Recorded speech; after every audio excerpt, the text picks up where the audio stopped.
Fucking Cujo. Oh, was I frozen? It's just my Discord. It freezes the videos sometimes. That was a pretty good freeze frame though, because it's never like a good pose. It's always something goofy. Yeah, that's why I did that.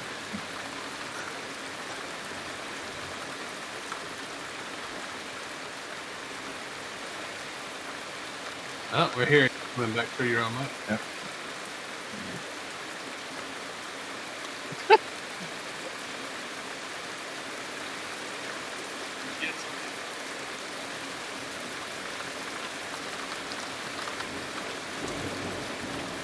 I hear a monster. Have you come to say night-night? You come to say night-night to the Egypts, have you? What have you got to say? Yes. You're a monster. Right, you speak to them here. Hey, there's a monster.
Good night, you idiots.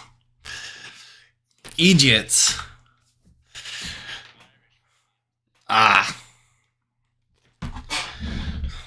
Idiots.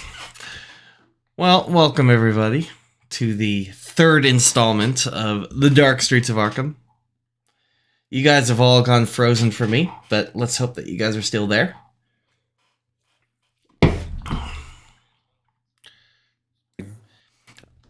Yeah, I know, that was weird. And also the desktop audio clicked off and back on, but you guys should be able to be heard by the group, people who is ever watching.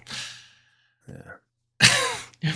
That's what happens when you have a Windows update in the morning that you want to broadcast and it changes your screens around on what screen is what. Nice. So, hello everybody. Again, welcome back to the Dark Streets of Arkham. We have our lovely selves, Beard Clipper, who's playing Baddie. We have ourselves Cujo, who's playing Walter Kovacs. We have ourselves Quinian, who's playing Finn, and we have ourselves Miller, who's playing Antonio. As I burp that name out, my apologies. Antonio. Antonio Basile. Yeah, you guys are a little bit frozen what looks to be on the broadcast, but that's okay. People know who you are. So if you're new at home, or if you're new to watching us at home, I'm going to have one of these guys, I'm going to have all four of these guys explain what's happened in the past two adventures so far. So guys, take it away. Start from the beginning. Who wants to read? Well, who's got a memory? Well, I think someone just I'll wrote start it it down off. for us. Yeah. We started off at a party for Henry Tops, the mayor of Arkham, and there was an attempt to assassinate him by poisoning with mushrooms that was stopped by an unknown shooter that shot an air rifle and broke the plate. We tried to chase him down, didn't work. We chased down a bunch of leads. Everything seems to be pointing to the new mayoral candidate. Yep. whatever his name is. I don't have his name right here, but Carl Martin. Yeah, Carl. Carl Martin, right? Martin. Right, and through that investigation, we got with the police chief, the new police chief, and he said he gave us a few different files, like 4 different files, where similar things have happened with the air rifle saving people's lives, and they were all supporters of the current mayor, Henry Topps. That led us to one of the posts in the Arkham Post about a body being found, and we went to go look at the body, and weird things happened there. It like melted and disappeared. And then we went to talk to the coroner, and the coroner was frozen in a large block of ice. We checked with. Yeah, Sorry. On the way, we were sidetracked by the head of the mob, who ran us off the road, if you remember, and then gave us a car. Right. Yeah. So we're kind of conducting. We've been asked by him to check out the corpse in the morgue and take a photograph and prove whether it was killed as a gang hit or not. And we were asked by the chief of police to go there as well. So we had cover for our mob gig, by an instruction from the chief of police acting. So that worked out really well for us. Right. And then we checked with the was it security or the receptionist or somebody, and she had a log of everyone who had visited the coroner, and that came back around to Father O'Connor's. And Father O'Connor's is the head priest at the church that Antonio's from, and we had attended a sermon. I totally skipped that part. We attended one of his sermons. It was the All Saints Day Mass. And he went way off the rails in support of Martin, the new mayoral candidate. Which we have not seen yet. Yeah, we haven't run into Got a him yet. chance to talk to him, interview, or Yeah, but that leads us to where we are now. We were just headed to the church to confront Father O'Connor's, and we ran into the police chief, who had just had his life saved in the same way with an air pellet. and that was with a piano, right? Falling piano. Yeah, fell in his Yep. car or something like that. Cartoon style. Cartoon style, yep. Very cartoon. Yeah, we left the police investigating the coroner, didn't we? We called the police there and then found that the police chief was heading towards Father O'Connor, and were panicked a bit because we thought that maybe he would be frozen himself when he got there. That's right. Yeah. Yeah, and wasn't he supposed to send some uniformed officers over there also? Yep. Yeah. He was. So you guys are all still a couple blocks away from the church once you've met up with the acting chief, whom of which I have suddenly forgot his name, which is really embarrassing to be doing as the game master. Yeah. I forget everyone's name in my own game too. I'm looking as well. Is it not Winslow? No, he's missing. Yeah, I feel Winslow's the guy that found the body, isn't he? Yeah, he was sent home on paid leave. Jean He's the Lavard. dead. Detective Jean Lavard. Thank you. Lavard. Oh my gosh, that's embarrassing. Doing that on stream. So you guys are still with Gene. He's still kind of like a little bit shook up from all of this. Just because driving along and then just having a piano land in front of you will shake a man up a little bit. It'll shake a woman up too. It'll shake anybody up, however they identify.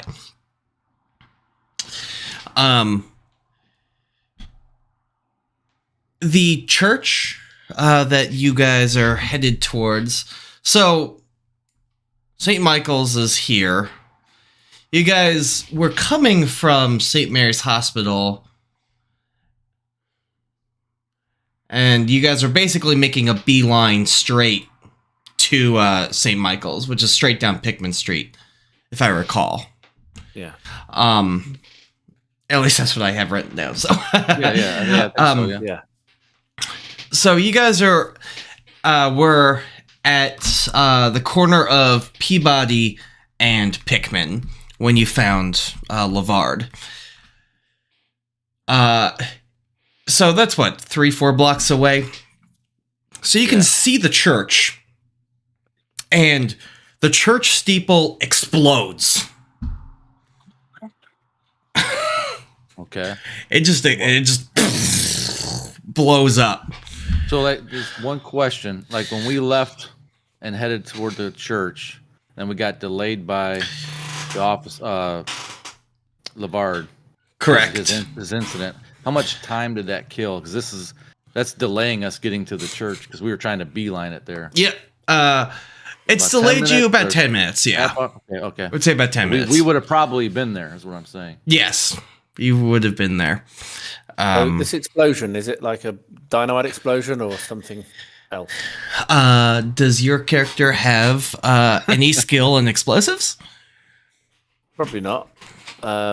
Is there flames or not? There was there wasn't really much of a fireball. It was kind of a blast. Were any of you guys, I forget your backstories, if any of you were in the Great War. Were any of you guys in the military? I No, was not Finn. not. I was not. Okay. No, I was not. Okay. There wasn't a big fireball. It was just like a big bang. Shattered some glass, even down this way, and toppled the steeple. Oops. That's disconcerting. Yeah. What'd you guys like to do? I mean, Lavard's like, holy shit, we gotta get there. What the fuck is going on in this town? Yeah, I think we would concur, wouldn't we? So I think I'd be like, yeah, I think we need to go. There could be did your boys go on ahead of you? Yeah, no, I have some men there right now. No, Mum, we better get there, hadn't we? They could be injured. We should. He asks if he can just jump in your guys' car. Yeah, sure. Come get in, and we head there cautiously. Obviously looking along the way, see anybody running away from the scene. Okay. Let me bring your guys' tokens over here.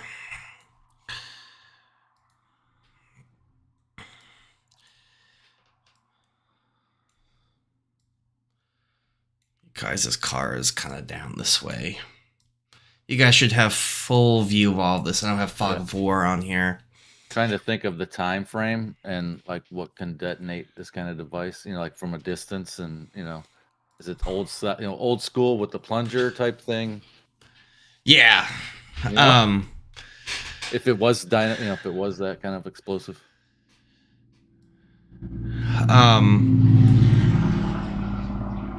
Can I get back to you on that in a second? Yeah. So you guys pull up. Actually, Walter, you driving. You pull up your car. There's already a couple of squad cars there. We're just gonna say that your car is kind of down this way, and you got a couple of police officers who are like trying to keep. Well, they're not really trying to keep the peace. They're more or less staying their distance from the loud, big unruly mob that's kind of in this area. And on top of a big pile of rubble, you see Father O'Connor's standing there with a Bible in his hand,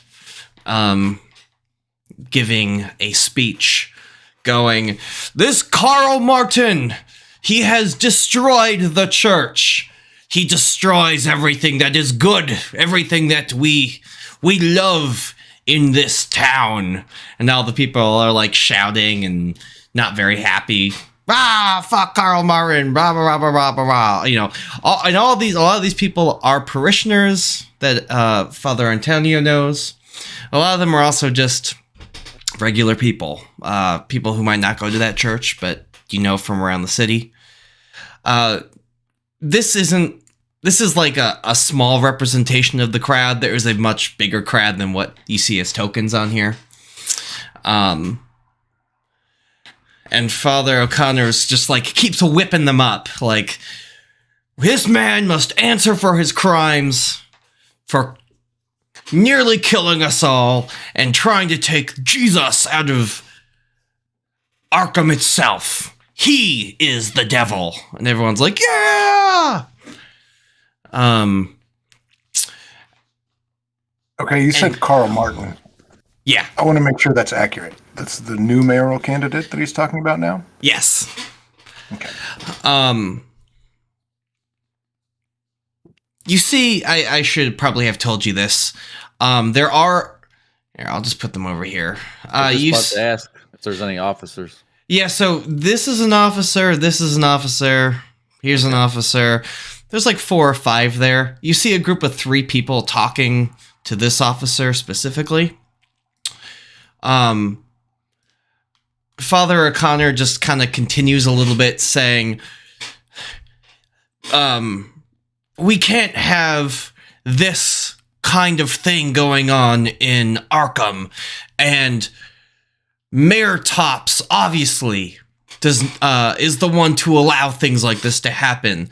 So even though it is in 4 days, I wish to announce my candidacy for mayor. And everyone starts throwing their hands up and cheering, and they all start singing Amazing Grace.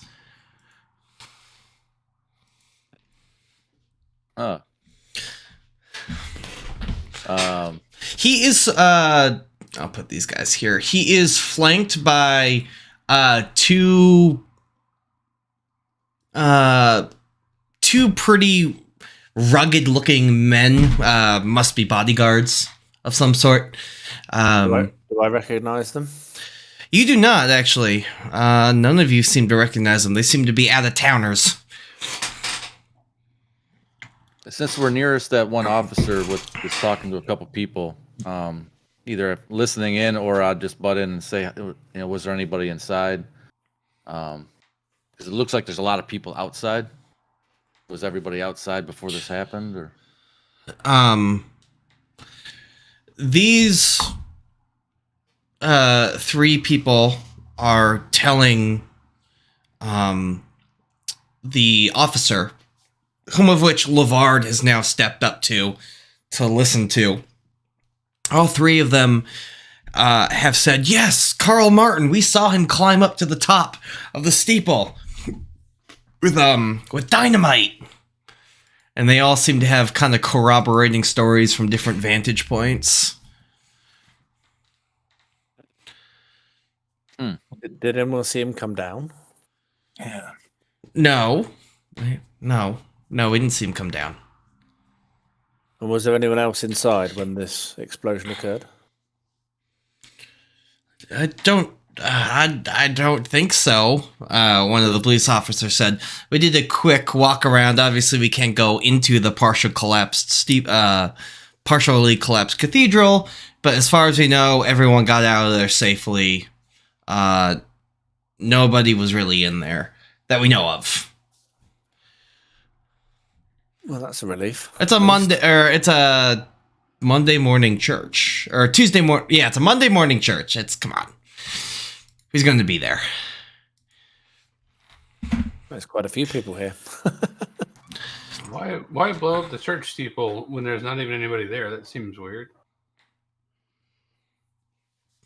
Who are you asking that to? Or are you just asking that out loud? Who's standing? I'm confused as to who's close to us. You got yourself 2 police officers, or a couple police officers. I'm going to be around these who are giving the report. Yeah, you have 3 eyewitnesses who are giving their report to one of the officers, and then Lavard is there now with the officer getting the report, and he's trying to write some stuff down. Yeah, I'd probably be asking Lavard then, somebody who would maybe have some idea. I'm gonna ask Antonio real quick. while you're talking about that and say, what's going on with this O'Connor's running for governor now, or mayor? I don't know. That's new to me. Has he ever had political, what do you call it? Ambitions. Ambitions? Yeah. Not until his ridiculous display of mass yesterday. I'm going to go talk to him, though. I'm going to make my way through the crowd. Yeah. Up toward him. Okay. Yeah, I'm gonna go with you, saying, "Make way for a lady."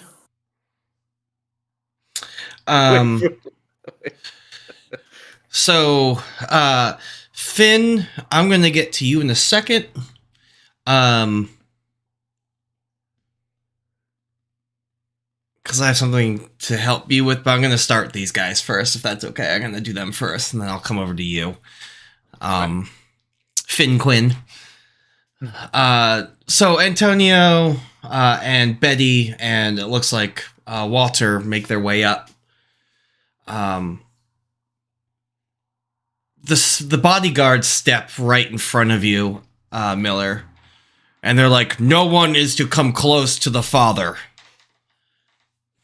Father, who are these men? He seems to not pay any attention to you. Like, he just, like, is not even looking at you. He keeps singing Amazing Grace and This Little Light of Mine with everybody. Okay. Does he seem in the right state of mind? I'm gonna be like, I'm not gonna talk to him. I'm watching the conversation, but I'm just trying to analyze the father because I knew we all talked to him before. We knew his demeanor. We knew. Does he just seem like he's changed? Make a psychology roll. Oh. Any of you up there can make a psychology roll. Antonio, Miller, you can make a psychology roll. And you can make it twice and take the better of the two because you're the closest to him. Well, you got an extreme success, so you got two extremes. So Walter, you understand, like, this guy, you've seen him around town. You might have been to one or two of his sermons, talked to him before. You've been here for a while in the city. He's been acting really kind of odd lately. He doesn't seem like he's completely there right now. And Antonio, like, totally can tell that his mannerisms aren't the same. Father O'Connor's has a bit of a tick with his right side of his face, completely gone. His eyes almost look like they're blue, like a pale ice blue. Whereas, he's got colored eyes that are different from what he knows as his hazel brown eyes. So it's like he's looking at somebody who looks like Father O'Connor's, but like at the same time looks not like Father O'Connor's. What's the temperature like? Good question. The closer you get, the colder it starts to feel. He's a White Walker. And the two bodyguards, how are their eyes? They're not distant. They're looking directly into your eyes, with like a very angry and passionate look.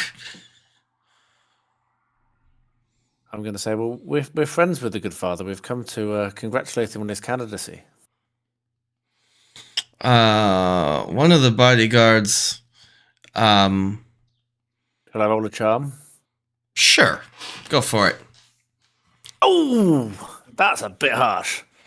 Do you want to spend 4 luck points? Oh man, how can I roll that badly?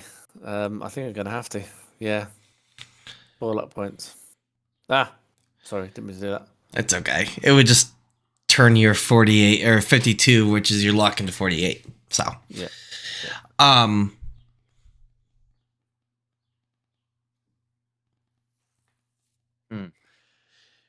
All right, let's try this a different way.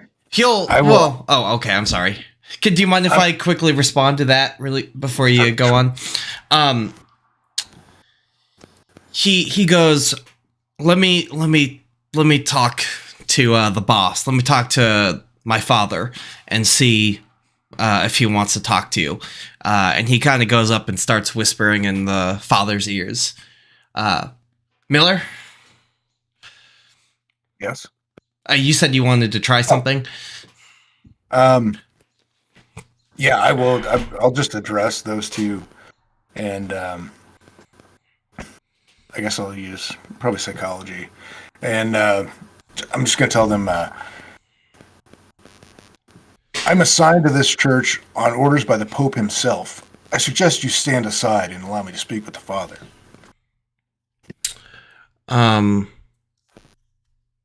Okay. Do you want to make like an intimidate or a persuasion or a charm on top of that? Well, what you're saying is true and factual. I'm just wanting to see if you want to add something behind that. There's a slim chance either of those is going to work. Fast talk. Oh, fast talk. Yeah, fast talk. I'll try fast talk. Oh, I got it all. Try something new. You want to spend 40-something points, luck points on that? 38 points, yeah. The guy, the one that you talk to, he goes, the Pope has no power over the Father. And he kind of like shoos you off. He's like, go away. We're gonna switch gears quickly. We're gonna switch gears. I'll switch back to you guys, but I'm gonna switch back to Finn for a second. Or Finn, you kind of see off on the side.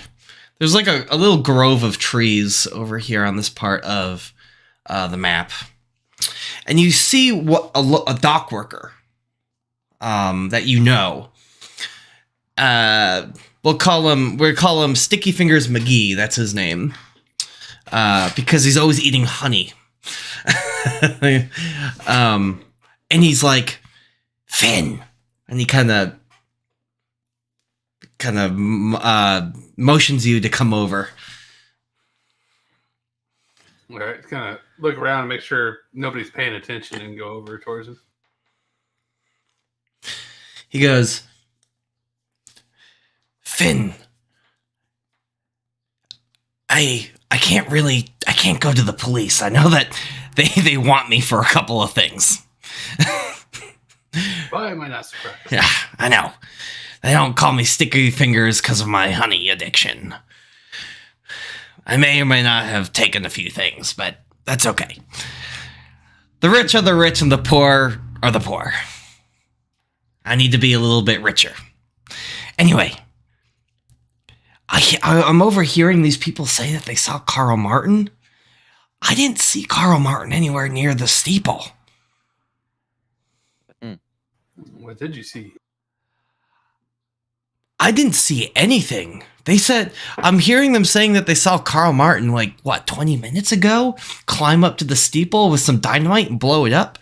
Well, I'm not so happy about this, but I was thinking about maybe taking my hand at some of the coffers that they have, where you drop a penny and light a candle and pray. I figured, hey, if they're giving the money to a good cause, and I'm a good cause. Anyway, I've been staking out, and I did not see anybody in the last 20 minutes go anywhere near that steeple. You know how hard it is to climb one of those steeples? You and I climb masts. There's no ladder. I mean, there's a stairway inside, but it goes to the outside, as you can see, and there's no way. I didn't see anything. How'd it blow up then? Your guess is as good as mine. I can tell you this, though. As somebody who was in the Ardennes forest, I can tell you that was some sort of concussive explosion. It wasn't like a shrapnel explosion. That was something that was like a demo explosion. Whoever blew that thing didn't do it just for show. They did it to really take the steeple down, and they did a good job of it. Whoever it was wanted the steeple in particular. they kept the chapel pretty well intact. Why would they just blow the steeple down? Just take the cross down. Warning, maybe? Yeah. Anyway, I'm telling this to you because you seem to be buds now with the police. So, you know, take what I have to say, but you didn't hear it from me. Kind of look at him and be like, nope, I'm taking all the credit for figuring this out. Thanks, though. That's perfectly fine. But could you do me a nickel? And he puts out his hand. Do I have money? Yeah, well, you could have some. All right, I'll just kind of give him a look and grab a nickel and hand it to him. Like, yeah, all right, you get out of here before somebody notices you. And he says, "Oh, God bless," and he scurries away. Wander back over towards the cops there. Just kind of, I'm gonna kind of like, if anybody's looking at me, I want to kind of make it look like I'm investigating, like actually looking around, like as if I piece this together. Okay. It's good that you're over there because there's a postman who is running over to you guys. And he kind of like he's like a courier. Maybe he's not a postman. He is wearing a Western Union courier outfit. And he goes, "Has anyone seen Father Antonio? I have a message for him." I'm right here. So he's kind of over where Finn is right now. Just kind of raise one arm and like casually point over there. He goes, "Okay, can you get him over here? I'm out of breath." While that's happening, he's trying to hail Antonio, and while the guards are kind of distracted, I'm gonna just slip off and kind of walk around the debris pile, not trying to go in, as I'm sure they would stop me, just to look around. I'm not really good at spot hidden or anything. I'm just trying to look, listen, just kind of like see if I can see anything suspicious while they go and deal with the postman. Okay. What happened with the guard that was talking to the good father?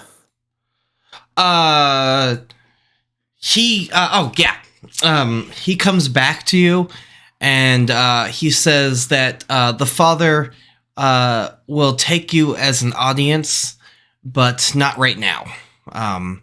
He says give him some time, and he will listen to your pleas for forgiveness for your lifestyle. I'll raise one eyebrow, look at him and say, "Did he forgive yours?"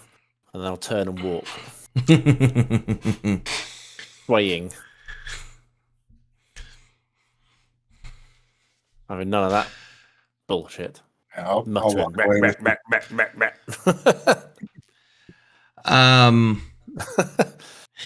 So the courier goes, "Oh, Father Antonio, I've been looking for you. I got a letter for you. Your eyes only." Skyrim messenger. Anyway, he is going to hand you this. You guys should be able to look at it now. Let me show it off to the world so they can see it and you guys can read it.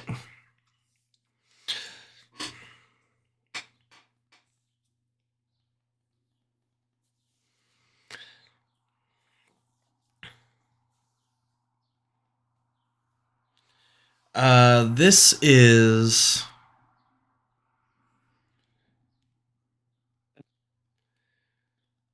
my apologies. I don't know why this didn't go on here. This is from the head bishop of the New England Catholic Church. Maybe that didn't save on here when I made it. But it's from somebody that you know and trust. And then you obviously recognize the other name in there. Right. Okay. So I'll thank the courier, and I'll turn to Detective. What's his name? Lafarge. Lavard. Lavard. I'll say, well, Detective, aren't you going to arrest Father O'Connors for the murder of the coroner?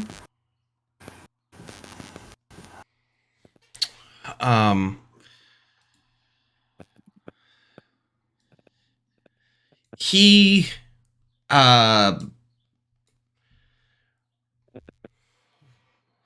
one of so he goes, it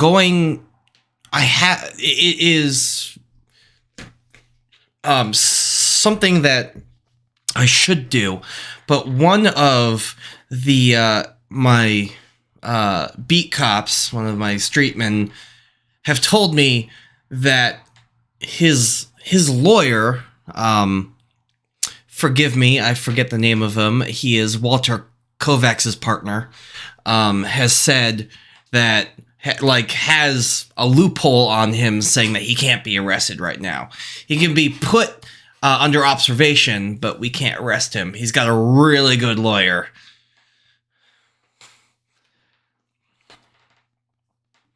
There's a clergy loophole with keeping them under arrest until they've officially been tried.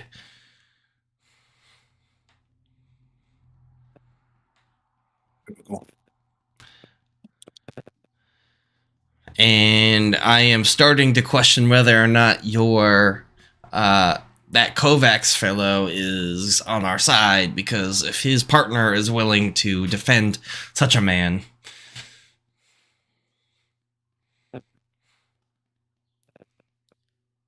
Well, he probably just sees some money in it. Fair enough. We all need to get by. Yeah, lawyers will sink to any depths, won't they? Right. Lawyer. I'm gonna get his attention and be like, "Hey, LaForge," getting his name wrong on purpose, and just start gesturing towards it and be like, "You notice that it's only the steeple; the rest of the church wasn't touched. Like that's on purpose." That's a good eye. What do you make of that?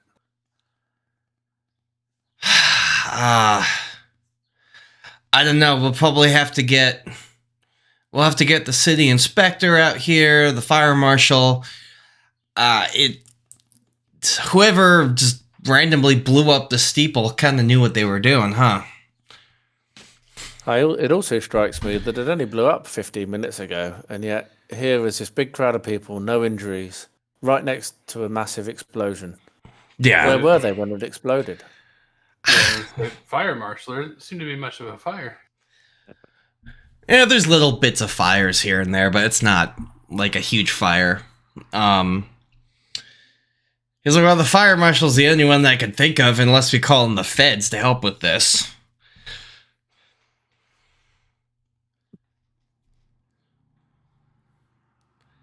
I mean, you have to understand, I'm new to being the police chief. So I got to figure out exactly how to deal with a church being blown up in my city. Just be like, feds, yeah, just kind of back away. Like Finn would know from a law enforcement perspective, feds would be better. Everybody's here corrupt, but he didn't want the feds around. So. I'm going to say, yeah, but where was all this? Where were everyone when all this explosion occurred? How come there were no injuries? That was a big bang.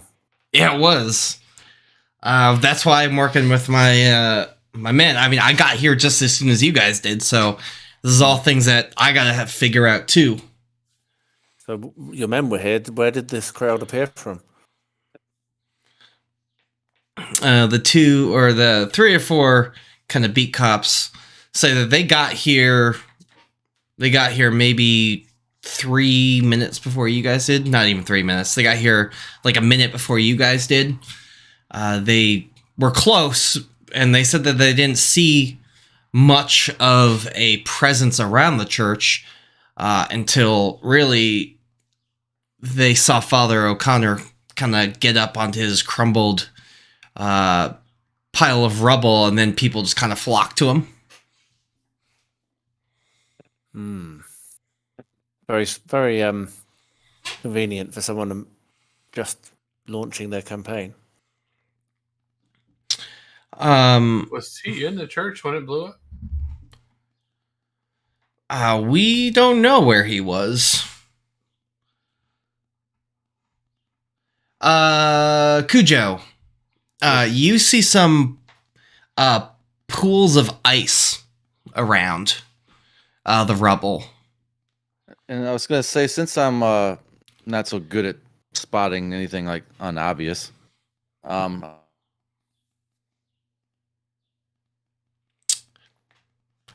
I suddenly don't hear you. Yeah, you went robot and then cut out. Yeah.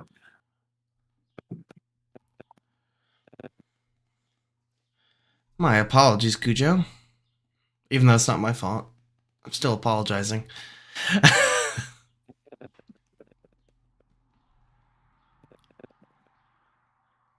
Said Abaleba Internet. I'm telling you, move to Connecticut and it'll solve all your problems.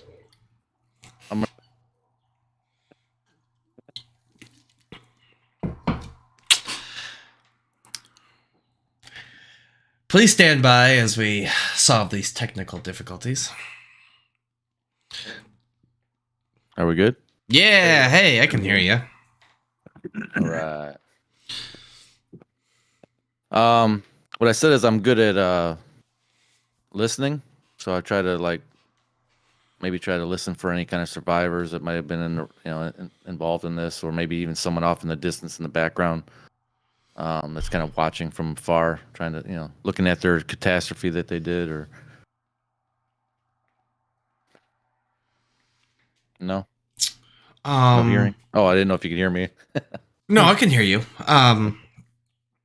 Make a listen for me, if you don't mind. All right, yeah, try it.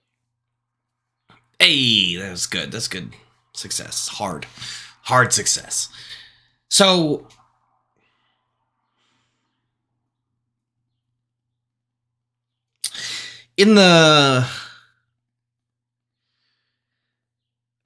you don't hear anything in and around the rubble, and you're not really hearing anything coming from inside the church. But your listen check is really good, and you hear very far away in the distance, probably coming from the west side of town, what sounds like a couple of very large trucks driving. And obviously big, large trucks are still kind of a new thing these days. Your city doesn't have too many of them, but you hear what sound like large trucks, and even you've seen some wartime parades after the war. And you've heard what tank tracks sound like, and you swore you hear tank tracks through the wind way on the west side of town. All right, so I'd immediately run and go tell this to the buddies, the group. Tell them what I hear. So you had mentioned the other guy said some forest. Me as a person, I have no idea what it is. Does Finn have any idea what's up with the forest and concussive grenades and stuff? Sorry, say that. Wait, are you asking me this question? Yeah. Okay, I think I misunderstood what you were asking. Can you ask that again? I'm sorry. Yeah, Sticky Fingers was telling me some forest and concussion grenades. I don't know anything about that personally. Would Finn know what he was talking about? The Ardennes Forest was kind of one of the biggest fighting area that the Americans saw in World War One. You would probably know that from talking to your sailor buddies. Probably some of them were in the Ardennes.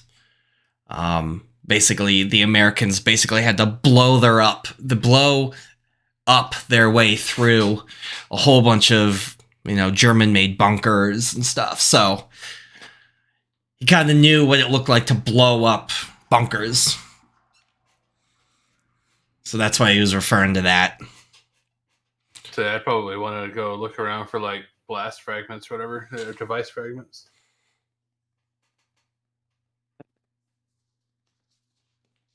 Okay. Although Cujo's coming to tell us tanks are coming. Yeah, I tell him I hear something coming. It sounds like army, military vehicles of some kind, maybe a tank even. And they're headed toward us. I can't tell the direction. Were they getting louder or no? If anything, they were getting quieter. Okay. No, I mean, but still, even if they're not heading toward us, I mean, they're in the area. What's going with tanks in the area? That's unusual. There is a police officer. This police officer right here, he kind of comes from his squad car. And he comes up to talk to Lestrade, kind of whispers something in Lestrade's ear. Not Lestrade, I'm sorry. That's Sherlock Holmes. Lavard. He's not the incompetent Lestrade, even though he's kind of feeling like he is. Lavard's like, what? And whoever's around him, he goes, we got word that there was maybe some feds over by St. Mary's Hospital. I don't remember calling that in. Did any of you guys call in a favor from like a Fed group? No, we only called you. Would that be the direction of the military vehicles I heard? Yes. I figured. Yeah, we only called you. I know I called in some of my men to go there to button it up, but we didn't call any feds. What the fuck is going on in Arkham right now? Well, perhaps it is a good thing that they're here. I was going to say, no offense, but you do seem to be in over your head a bit. I am. I'm and very happy. Just had a massive explosion. The feds could help with that. They will have bomb squad. And... Yeah. In my poking around, I would say I'm not looking too carefully because I'm trying to be nonchalant about it. Just an old man going, "What happened here?" I'll take maybe a spot hidden from you. I know you're just kind of casually looking.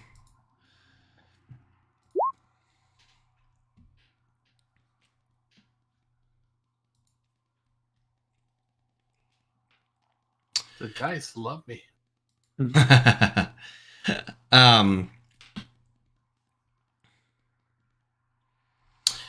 Do you have track or mechanical repair? I do have mechanical repair. Okay, I'll take a roll of mechanical repair. Damn. Rough. Okay. 7 luck points. 17 luck points. 17 luck points. I just looked at that. Are you feeling lucky, punk? Are you feeling lucky? I see that something did indeed blow up. That was definitely a big bang. There doesn't seem to be, as of your look. Whoever did this seems to have known what they were doing, because you don't see any bits of like case from like an explosion, or even bits of like TNT wax paper that they used to wrap it up with. It's almost as if there's no scorch marks at all. Seems like a weird explosion to you, but you're not an explosive expert, so Does he spot the unless ice you that have mentioned? explosives. Does he spot the ice that you mentioned before?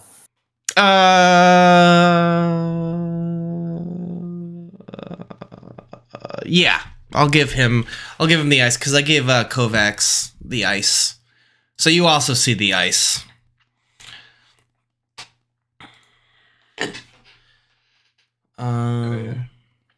Wander back to the group and be like, I don't know. Whoever did this is a pro.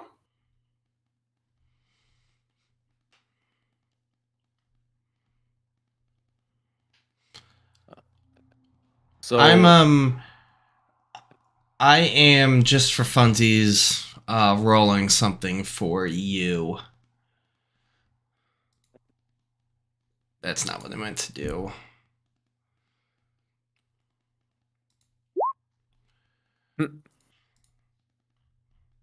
Jeez. Okay. you see some ice, just like Kovacs did, but you don't see anything else. I think we need to take a minute to figure out what our next plan of attack is. Are we chasing this down? Are we going to every scene of the crime that's happening? Do we head toward? I'm going to say, Walter, it turns out that your partner is representing the good father. Were you aware of this? That is insane. I was just about to say we need to stop by the office and maybe get Tom to look in, help us investigate this problem. Well, maybe well, if your business partner is representing the good father, he can give us some information as well. Yeah, I figured we might be able to. I was just going to suggest swinging by there on the way so I can. I haven't been to the office in a while. I can get him working on our case. Doing some investigation while we're hunting this down ourselves. But yeah, you say he's into this. He's representing him. He is the father's lawyer. Yes. I mean, I haven't been in the office like you guys know. I've been with you this whole time, and I don't know what he's got going on right now. So that'd be news to me. That's the kind of case you'd normally take. I know how I am and how you represented me. I mean, times are tough. We take almost anything we can get nowadays. Now, me personally, it's something I might have passed on, but I'm not sure what Tom's got going on. He might be the only case he's working on.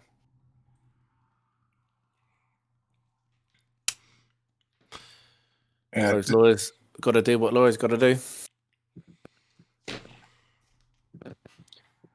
yeah, we definitely need to talk to him. And it looks like Detective Lavard, you should probably go and arrest Carl Martin.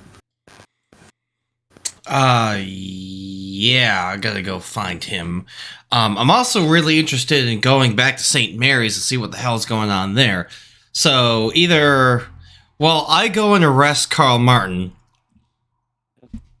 Can you guys go take a look at, just go be my eyes and ears? You're the only people I really trust right now, which is really sad, to be completely fucking honest with you. But can you go to St. Mary's and see what the hell was going on there? And while I go and arrest Carl Martin and throw him in the slammer for blowing up one of my beloved churches. Okay. Sounds good to me. I'll just be like, I might have a sticky-fingered friend. If you could look the other way, I'd be happy to help. Go on. Like, he might be a good cause the church needs to donate to. Okay. I've heard the name Sticky Fingers before. So you got something I need to know? Oh, just he didn't see anyone at the steeple, but you might see him around. Just pretend you didn't. Okay. I will make sure that myself and my men know that they don't see him around. I will, and he's kind of writing down that you said that he didn't see anybody.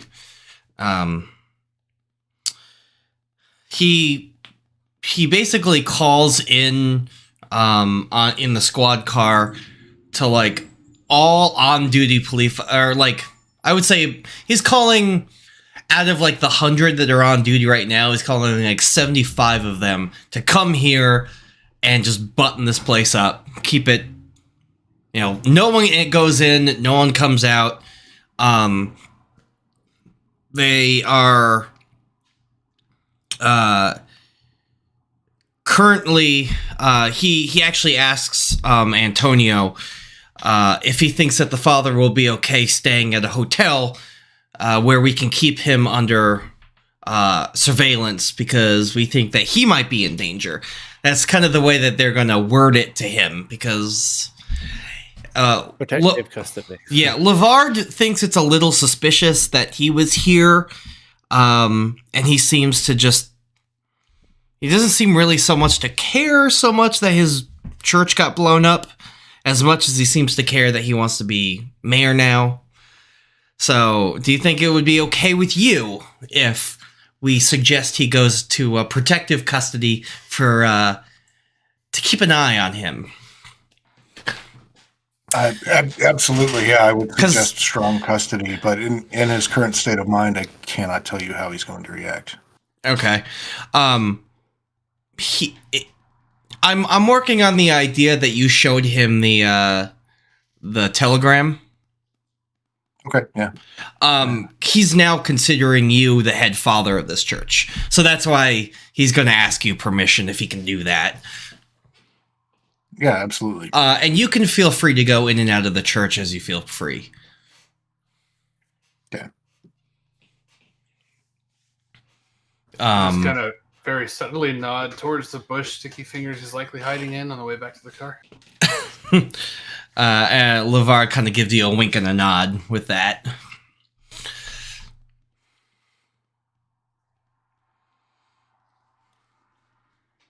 And he said that he's calling, he's going to call about 10 men to come with him to go to where they know for a fact that Carl Martin is staying in Flippy's Flophouse. So they're going to go there to arrest him.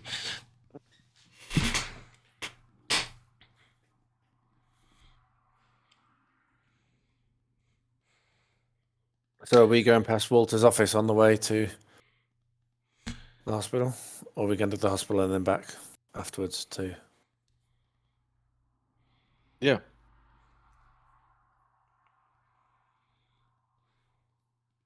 Yeah, to what? Yeah, which way around? That wasn't the yes way around the question. Oh, I thought the first. We go first, go to your office, and then on to the... Yeah, I think that's important to see what the heck's going on with my partner. If you're saying that he's involved in this somehow, I can either get him off that case, or we can find out why he's even took the case in the first place. Okay, is that what you all want to do? Unless you feel it urgent to go to the hospital, or what? First, I mean, it's up to the team, I guess. But I feel like we should stop at some point. You got options that you guys can do. We should split the party. Please, for the GM's sanity, don't do that. Justin taking a sanity check. Yeah. No, I would say we could swing by the office as long as like 5 minutes or so. I don't chill there forever. Yeah, or just grab we need him to get and tell him. quick. Yeah, tell him he needs to go for a ride with us, and we can talk to him in the car. Yeah, go and pick him up if he's there. And if he's not there, let's rock on. That's a good idea.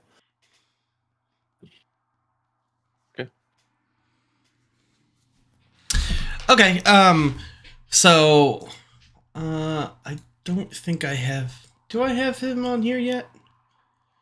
That's Walter's flat. I thought I had Walter's workplace on here, but maybe not. Maybe that was an older version of this. So let me bring you guys over onto the map. If it's okay with Cujo, I wanted to put your office kind of more towards southwest. It's not necessarily where the rich people live, but this is also kind of where down this area is where, you know, the municipal center is, where kind of downtown is.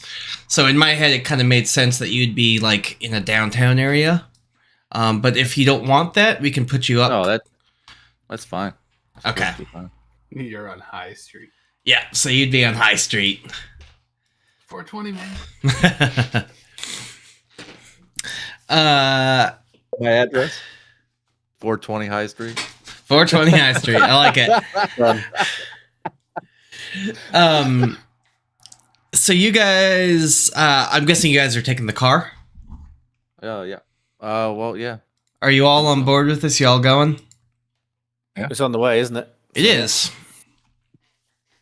Yeah. Finn would even be like, yeah, we can swing by the office. Just don't dawdle. Yeah, when you get to your office, there's actually a gentleman who's standing outside of the door, who's kind of like peering in. It looks like maybe the office is closed right now. But there's a man who's peering in that Betty recognizes as a banker friend, a well-to-do banker friend that has may or may not, well, has, if I'm okay with putting this into the lore, Betty, has maybe taken you out on a date or two, treated you very nice. I've been known to go on dates. That would be a perfectly regular occurrence. And he's kind of, oh, sorry. Not with the same people very often. You guys see the door? It says Kovacs and Hilfiger, Tom Hilfiger. Love it. So you know that's my office. Because I can't remember what I think you told me. What's the guy's name? I told you that. Yeah, I know. I think you messaged, but I'm looking for it. I can't see it. I thought I told you that in Discord, but I totally don't have. Let me see if I can pull them up in my notes. And my secretary hasn't shown back up, right? Anywhere in town. So No. her name is Jessica R. Abbott.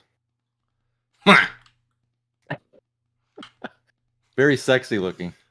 You just said a friend. You just said a friend. There wasn't a name. Yeah, I'm not seeing anything in my document about giving him a name yet, which is really dumb on my part. She better dressed than Betty. We'll call we'll call him Christopher Walking. That's his name. Like it. Yeah, I'll go. Christopher. Oh, A pleasure to see you here. Fancy seeing you. oh, Betty. I'm so glad you're here. I walk up Mr. to him. Kovacs. I walk up to him, take him by the hand, and say, "Calm down, dear. Calm down." I'm sorry. I noticed. I noticed that you've been with the police and Mr. Kovacs is an attorney. I just needed something I could talk to you guys for a second. He's a tall, skinny guy, very thin. Maybe in his late 30s, but he's already going kind of gray, kind of anxious looking. Is he shaking? He's not really shaking, but he's got the mannerisms of somebody with like anxiety. He's got small, thin glasses that kind of just sit on the bridge of his nose, and he like gives you a sweaty hand, Walter, to shake with. He goes, "I don't know. I'm in the Bank of Arkham. I'm one of the bankers. I'm doing something illegal, but I'm hoping it's good in the long run. And I hope you won't get me in trouble, Mr. Kovacs." Slow down. I'm going to place my hand on his shoulder. Okay. And, calm yourself, my son. Calm yourself. Before you Let your conscience free. Yeah, before you say anything else, let's go inside my office, and I unlock the door. We go in. Is anybody in there? There's nobody in there. Okay. I will walk in. I'll put my arm, sit my arm through his arm, and walk in on his arm. That is, Trying to calm he's done him. something illegal. Comment. Finn will just laugh and be like, first time. I close the door and I lock it once we're all in. I said, "Now let's talk. What do you got going on? You can talk amongst this group here. You're good. What you got?" So please forgive me, Justin. I don't have handouts to show you guys and the world for this, so I hope you guys can just kind of imagine it. He's got a big Pendaflex portfolio briefcase, and he opens it and he throws down two folders. One that has the label of Carl Martin, and one that has the label of... Actually, I'm so sorry. It's 3 that he throws down. He's got one for Carl Martin. He's got one for St. Michael's Church, and he's got one for Father O'Connor's. And he kind of dumps them all out and tries to... He's like, you could tell that he's really frantic about this. He's like, I can't believe I'm doing this. I'm going to get in so much trouble. I pulled the bank records from Carl Martin and Father O'Connor's and St. Michael's. Please forgive me, Father, for pulling the bank statements from your church. But there's some odd things going on here. He first shows you Carl Martin's bank statements. He's got 2 bank accounts. He's basically got a campaign bank account with the Arkham Bank, and he's got a personal account. Both accounts are actually pretty dry right now. His personal account has like just a couple $100 in it, and his campaign account has a little bit more than 1,000 in it, so it's not a whole lot. But you can see all of his like deposits and withdrawals, all with his signature on it. Noticing how nervous he is, I was kind of nudge Walter and be like, "Nothing illegal. It looks like an audit to me, right? Right?" Yeah, it's perfectly normal. I like try and get him to calm down. Yeah, I like that. You can add 5 more points of luck to yourself for that. It's kind of your inspiration for saying that, because he seems to calm down. And then he opens up St. Michael's, and then he opens up Father O'Connor's. And he explains how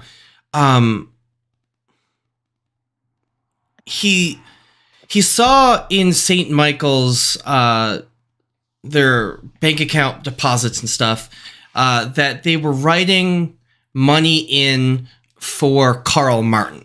So apparently the banker asks Father Antonio, apparently you guys are collecting money for Carl Martin, his campaign, which I thought was not something that the church does, but I don't know. I don't go to church. Well, Father O'Connor's did this outside of the church's knowledge. Oh, okay. So it looked like that the check was written to Carl Martin, but then Carl Martin wrote the check to Father O'Connor. But if you'll notice, the check to Carl Martin and the check from Carl Martin to Father O'Connor is the same handwriting of Father O'Connor. Interesting.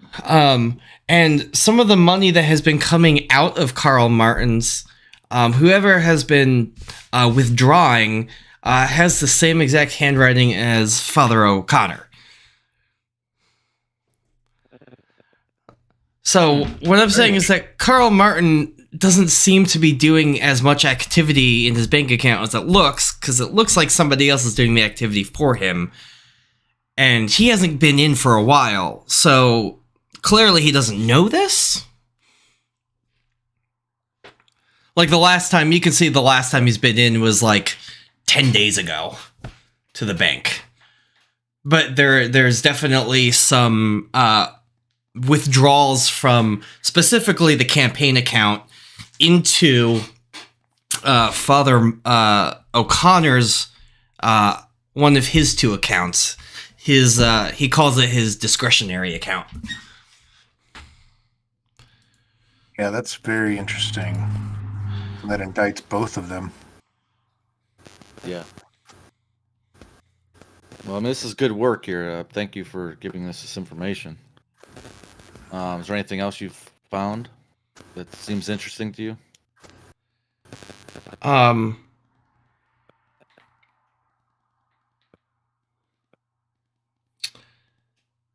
Not right now. I'm going to continue sleuthing, if it's okay with you, Father Antonio. I noticed that there were a couple accounts opened within the past month or two that St. Michael's has made deposits into, but I don't have them all with me. Do you mind if I come and talk to you about it later? Oh yes, please do. They seem to be. It seems to be spending that I wouldn't consider the church to spend money on, like military research and the like. So, I don't have that with me. I'm sorry, I was too frazzled to bring everything with me. You may want to look into the accounts for the old ex-police chief as well. Okay, I can do that. And I'll see you for dinner sometime. Oh, thank you. I just hope that you, Father Antonio, can forgive me for going into your church's records. I haven't looked at your personal records, I promise. Well, the Lord will forgive you, my son, but you're helping us very much. Father O'Connor's has been removed from the church. He's been acting weird lately, hasn't he? He's not been himself.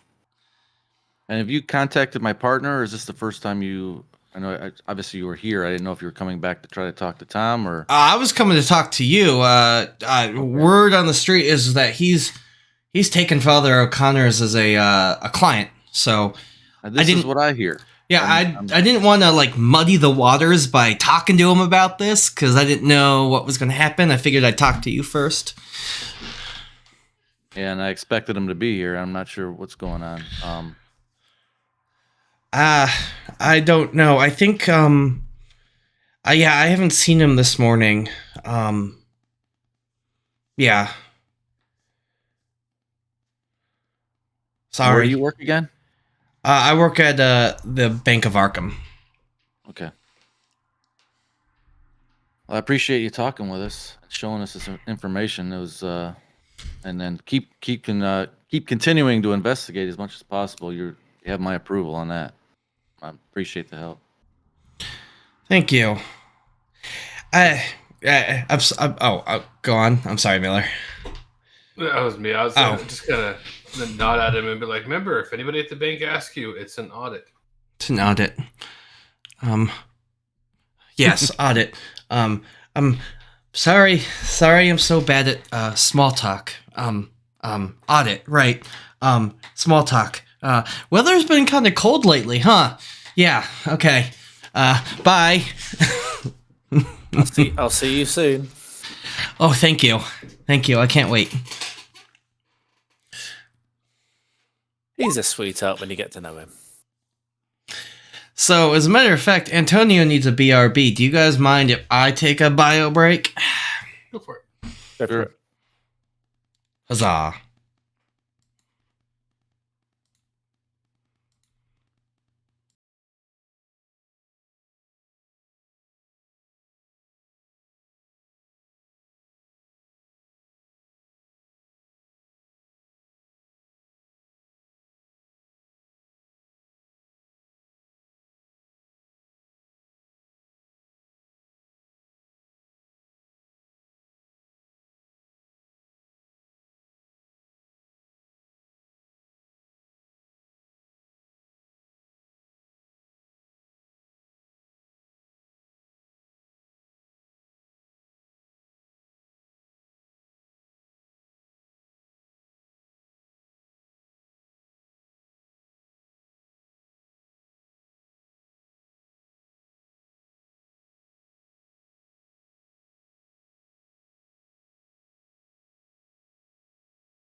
that we've already been told she's been missing already. So, All right. Please forgive the long break. My dog is on death's door, and I'm just trying to keep her as comfortable as possible until Renee euthanizes her tonight, probably. So that's why I had to take a break. I had to make sure that she was okay. Oh man, that sucks. It does. But she's old. She's really old. She's like 16. She's lived a really good life. I'm just making sure that I feed her treats and stuff just to make sure that she's okay. Give her a good last day. Too bloody right. Wow. Heavy that. So, are you guys on your way to the hospital now? No. yeah, we just talked before you came back, and we're just gonna do a quick, I guess, a library search, but just searching my partner's files, and also we're gonna search Jessica's last interactions with the companies. I haven't been to the office in a while. I want to see what they've been dabbling in and see if there's any kind of connection to this new case he's on. Okay. The other guys wanted to do a couple looking around too. Yeah, so I wanted to check Jessica's desk for any kind of like hidden note or something she scribbled down and tucked away. And I'm going to help Walter with my library use, looking through documents. Yeah, I'm going to do that also, specifically looking for any connection between his partner and Father Connor. Okay. I'll take library use. Finally a success. Uh-huh. Would mine be a library or hidden? Whatever's the better of the two. Yeah, you're looking more sneaky. I'm looking for her to be stashed. I don't care what's in the files. I'm looking for little notes she tucked away somewhere. Or a secret compartment. Yeah. As of right now, Betty and Walter, you guys find yourselves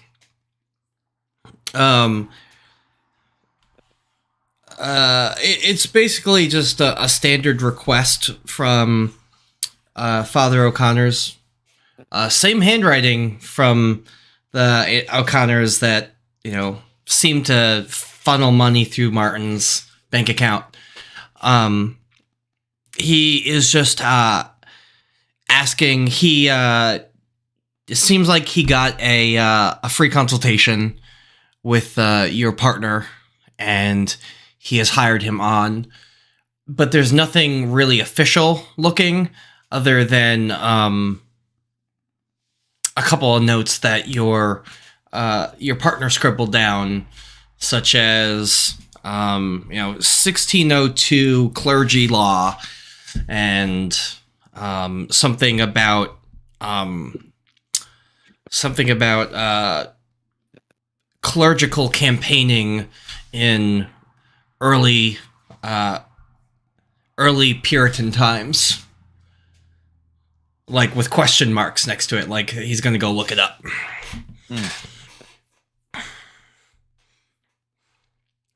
Okay. Any sign in his diary about where he might be now? Unfortunately, no. Sorry. Don't hate me. Don't hate me, Beard. Any sign in his diary of when he was last here? Just a couple days ago. No, not even just a couple days ago. Probably just yesterday. Just yesterday he was here. Okay. That's when the meeting was, yeah? Yeah. So what was he doing in the office on a Sunday? Meeting with the priest. Yeah. It's still weird for a lawyer to work outside of business hours. How many days have we all been together? 3 or This is 4. 3 or 4, yeah. I think this is 3. I mean, yeah, in the Yeah, 3. Arkham time. Yeah, in Arkham time I think it's 3 now. Okay.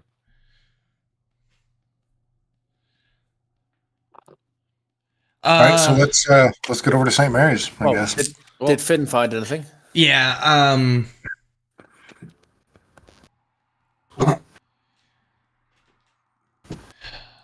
Finn, you did find a note.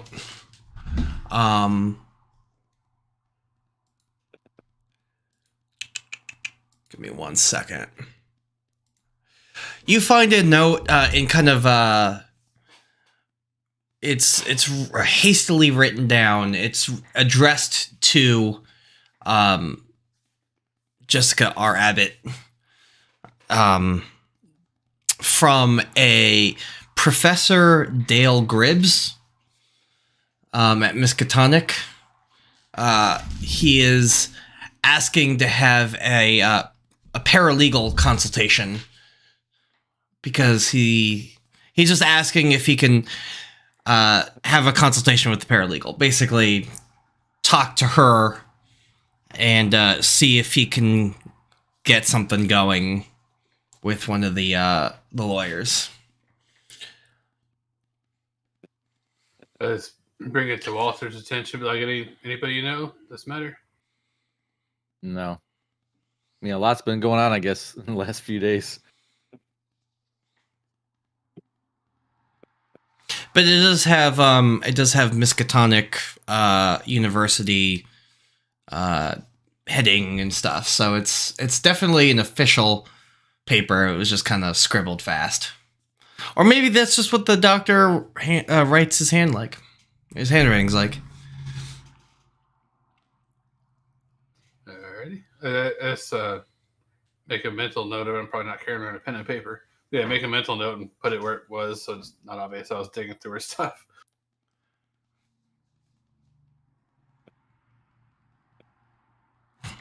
Sounds like we might need to go to Miskatonic. And as we're going to be leaving, just before we leave, when we came into the office, it didn't look a shamble. It didn't look anything. Everything looked presentable and like a business. It didn't look like I forgot to ask that when we walked in. Like I would have told you. Yeah. The doors were locked and everything. Yeah. It looks like how you left it. Okay, good. And the door was locked, was it, or was it open? It was locked. I meant to ask that as well. But Kovacs has the key. Yes. So yeah, we will lock up as we leave, and I guess we'll head to St. Mary's. Yep.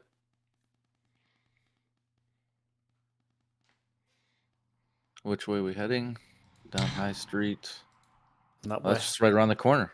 We could almost walk. We could almost walk if we wanted to. What's the time of day now? We're heading towards getting towards dusk. With it being downtown, would we, and being that close, would we walk to something like this, or would You could easily walk there. I'm just trying to think. I don't know if we're on the corner or close to the West Street. I had in my idea kind of around here. Okay, that's up to the guys. I think it'd be better to take the car because then we can move on from there more quickly if we need to. That's a good idea.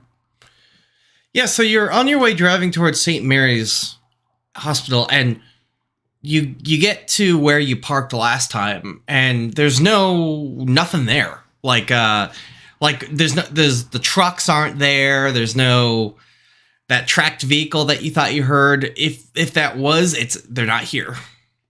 It just looks like there's one or two regular civilian cars and an ambulance. All right, so we're in the parking lot. Yep. So we assume that they were here. Is there any signs of tracked vehicle markings? Because your tank ain't gonna drive down the road and not tear stuff up. There definitely looks like there was some markings of a tracked vehicle. What direction is it going in? The direction has itself going north, so it's going up West Street. I don't ever recall any tanks going by the yards. No, tanks wouldn't normally come by you. Are they heading to West Church?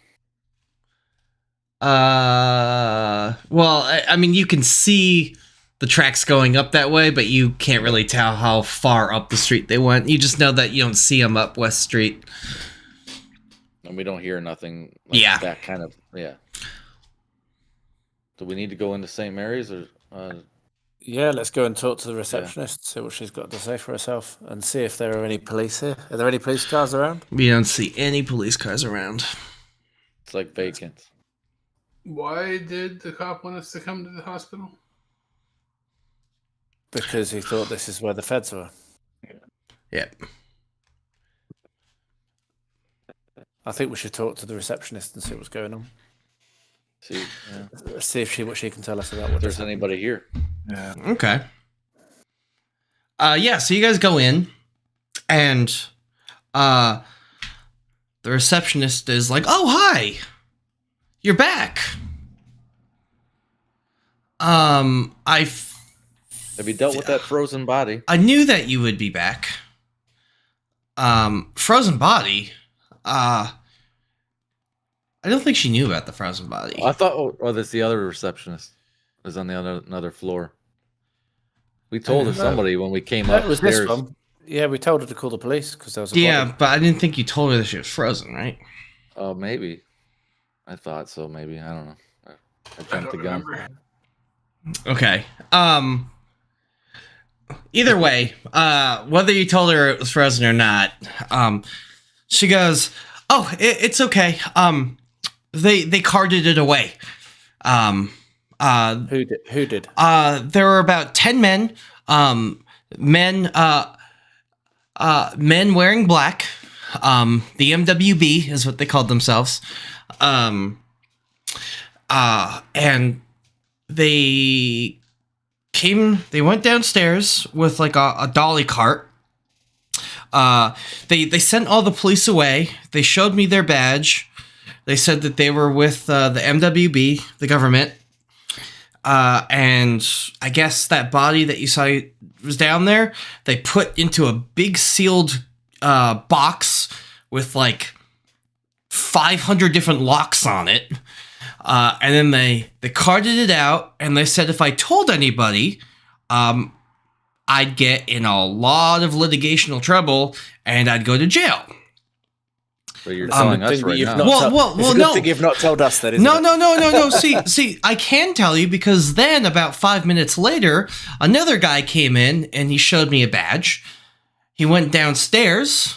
He had a briefcase. He went downstairs, and he came back up. He didn't have his briefcase, and he said that if you guys come, you're allowed to go down there, and I'm allowed to talk to you about this. So, he wasn't wearing completely black. It was kind of like navy blue, dark navy blue, but he had a badge. So I let him down. So What did his badge say? he said it said MWB too. Did you catch his name? No, And he left his. none of them had names. I guess he didn't bring it back up. But he said that he expected you all to go back down there, so that's why I'm allowed to talk about it with you guys. I can't talk about it with anyone else, but let me tell you, this is a crazy thing that's going on. Nothing really happens here other than dead people, so it's pretty cool to like have like the government come in and I'm gonna say, conspiracies. Can you please call the police and ask for the bomb squad to come over? Yeah, I was about to say, I smell a trap. I'm not going down there unless you want more dead bodies.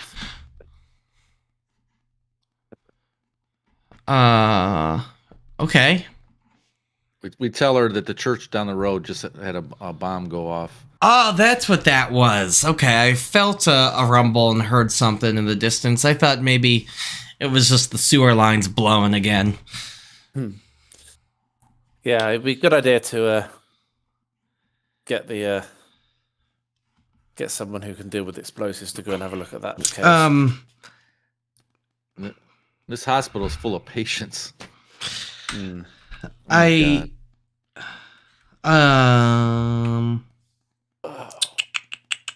do I do this? Let's see here. I'm just gonna Because I know that the other one was a concussion bomb, and it's going to start taking like little bits of cotton or whatever and stuffing them in my ears. If it is a disadvantage to hearing, I don't care. She goes, this guy was a little bit different. I feel like I've seen him before, but I couldn't tell you who he was. He seemed different. He didn't seem to be with he all the other people from that organization I'd never seen before, but this guy, I swear I've seen him before. And You look like Winslow? no. Because he's been missing. I just was curious. No, he looked like somebody else, but I couldn't tell you who it was. Can you describe your business partner, Kovacs? Well, I pull out a business card. It's kind of a small picture on it, but it's got Tom's picture. Does it look like this guy here? No, doesn't look like him. That's good then. Thank goodness for that.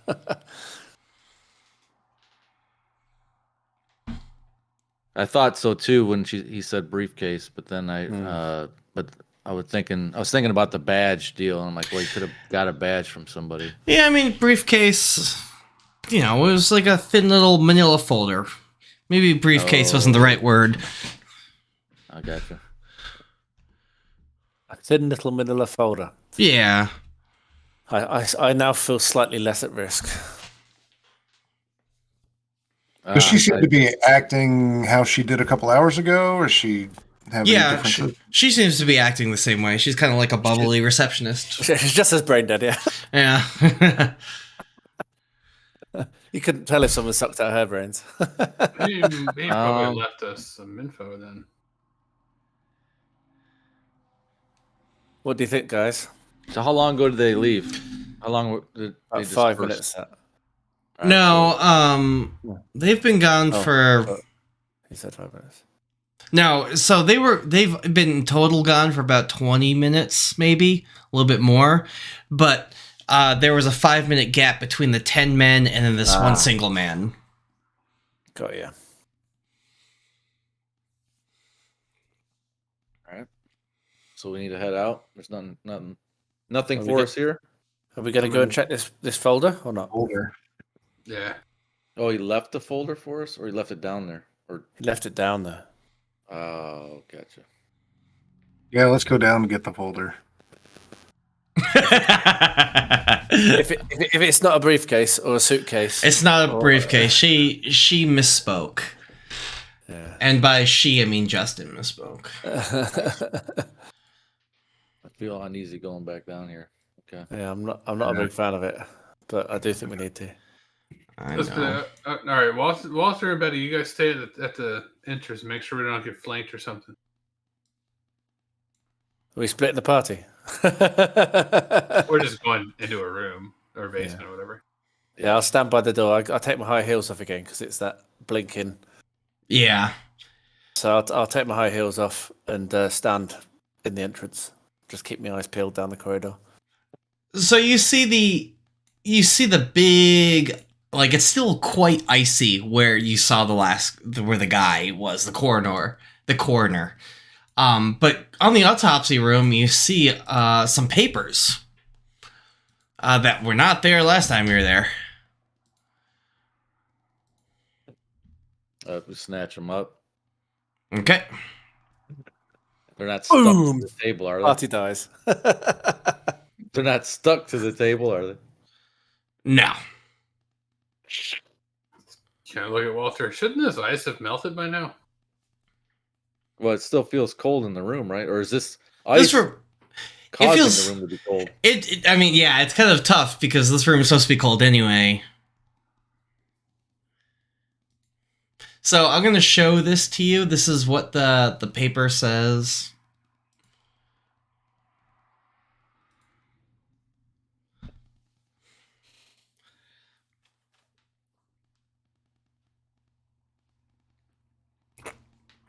That's what you see on the paper. Madison, Wisconsin. Madison Journal, Friday, May 20th, 1916. Arkham Library. Ah. Madison Journal's probably a newspaper Yeah. name. I'd have thought so. So we need to pull the paper from that day from the library.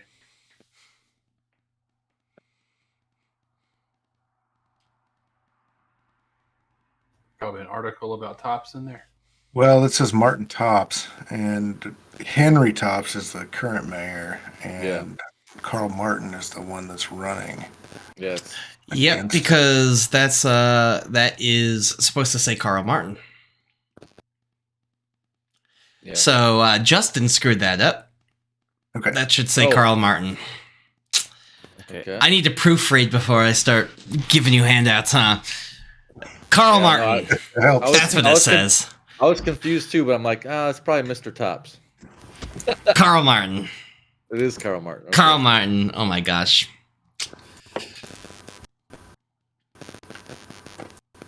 All right. 'Cause we haven't talked about Tops in a long time.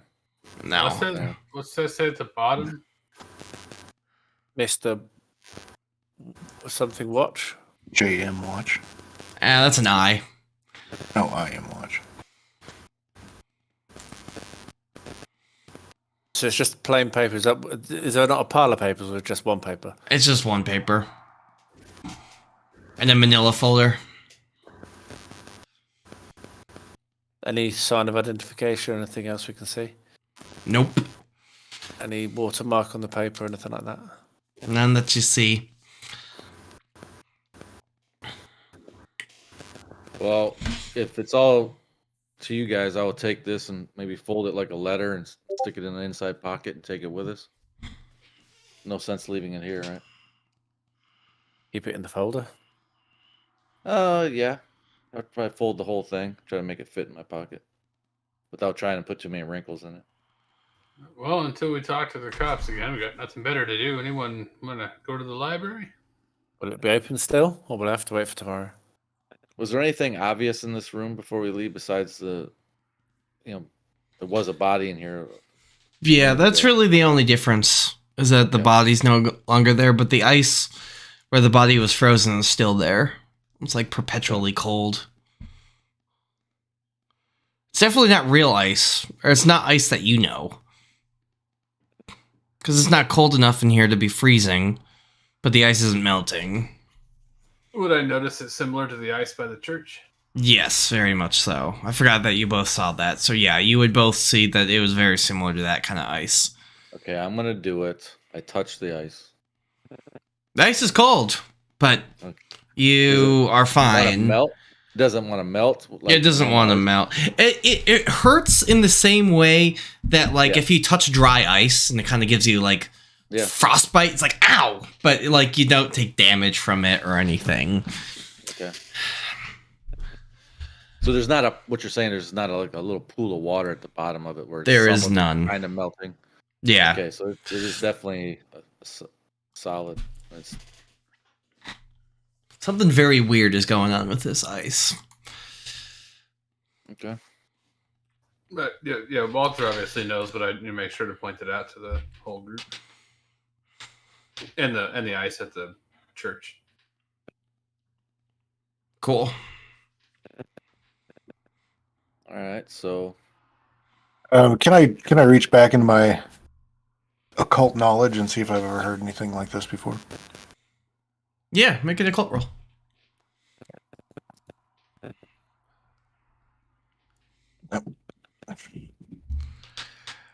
You can't particularly remember anything like this right now. Does the name ring a bell to me? Have I come across an I Am Watch before? You have seen that name before somewhere, all of you. It's been in one of the handouts that I've given you guys. So, yep. It was that letter to the editor. Oh, yeah. And the FBI.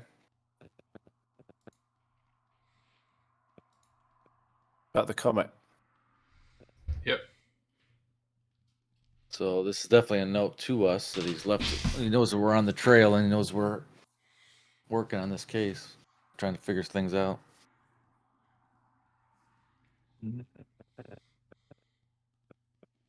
Interesting. So yeah, would the library still be open now, or is it getting a bit too late? No, it would still be open. It won't be open for long, but it's still probably open. Well, if we've got time to get there, let's get there now, so we don't have to wait till tomorrow. The gravy thickens. Yeah, there really isn't too many other options. I mean, unless you try to follow the government vehicles, they could have left town, for all we know. Yeah, let's get to the library. It looks like we've gone to the library. Hey, Judy Dench.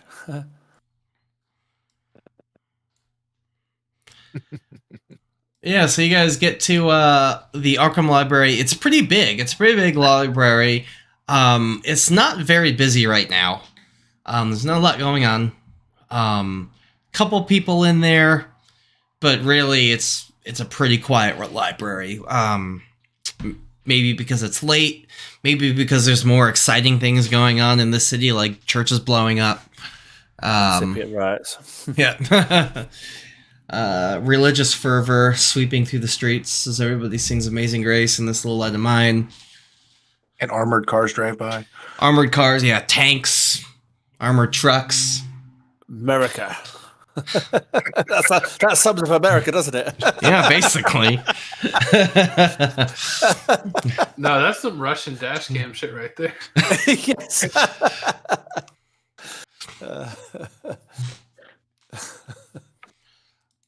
Ooh, dark mud. There is an older woman who sits at the desk. She seems to be the head librarian. She goes, "Hello, how may I ask?" "Oh, Father! Hello! Oh, Walter! Mr. Kovacs, how are you?" "Betty, I see you're doing well, and I don't know who you are. Judy, you look as lovely as ever." "Oh, thank you. This gentleman over here doesn't look like he can read. Would you like to learn how to read?" He's looking at Finn. Oh, crap. She's not trying to be a bitch, but she's kind of being a bitch.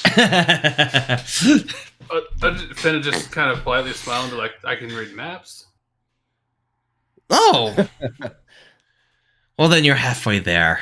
Does he have a hook and a peg leg too? Well, I do have a broken harpoon. I'm using like a cane. Everyone's a little about that. What can I help you guys with? Are you guys just here to peruse our wares? You got a lovely new book that just came in by a man of Tolkien. We're looking actually for the Madison Journal, a particular edition of the paper. Oh, that's a newspaper. Okay. We keep our newspaper archives down at in the research area, down at the very far end corner of the library. It's a little bit enclosed to give you a little bit more privacy in case you need to do anything in there. But yeah, I highly suggest to this this Tolkien guy. People are saying that he's going to be all the rage. I'll check that out. There you go. Some people say, though, he's the opposite of Lewis. Basically, Lewis likes to use a ledgery, and this guy doesn't, so I don't know. Just Tell that to pipe, Bezos. just kind of pipe up and be like, "Yeah, but Lewis does stories about ships." Lewis does do stories about ships. He also does stories about devils, so he's a little odd, in my opinion. A little screwball. A little screw tape, if you know what I mean. a little bit down the rabbit hole, eh? It's okay. Anyway, I hope you like this book. But yeah, no, go in the back. We only have our, hopefully it's within the last 10 years. We only have the national newspapers archived for 10 years. That's that bottom right corner. It's that bottom right corner. Oh, well, I'll say thank you, Judy. Much appreciate your help. Well, yeah, you're welcome. And if you need me, Have a look. let me know. Just know that the library closes in a half an hour. Well, we will try to be out before then. And then we'll go. Let's go. I'll just be awkwardly taking extra care to not thump too hard on the floor with my stick. And it all being like a marble floor. It's like, and it just echoes. I'm gonna Dude, look through the library. I'm gonna be standing next to another gentleman, trying to listen to, maybe even start a little conversation with this guy. It looks interesting with his little hat. He kind of like gives you the old smile nod as he's thumbing through a book. Look over, see what he's looking at. Yeah. Yeah, he's looking at animal husbandry. Okay, and then I keep walking.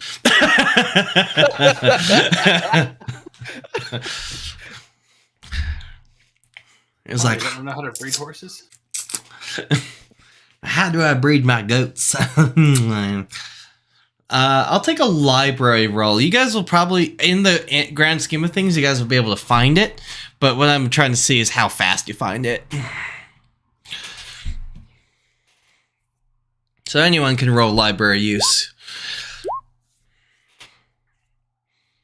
I'm actually going to be looking for something different. Oh, okay. Well, they do that because I can trust that they can look that up. I mean, they got a lawyer with them. I am going to see if I can find some kind of a book that might have legend or lore or something about like that frozen corpse, something that might give us some information on that. Okay. Are you going to ask Dame Duty Dench to help you, or are you just going to look on your own? Yeah, I'll ask her to help. Okay. Make it go a little faster. Yeah, she can point you in the right direction, and I'll let you make a library use, and you can make 2 rolls and take the better of the 2 because you asked her where to go look. Okay. I'm gonna look over. Oh, jeez. Yeah, I'm gonna well. look over at Finn. I'm gonna tell Finn. I'm like, this is how you look it up. You look up the year first, and then you look up.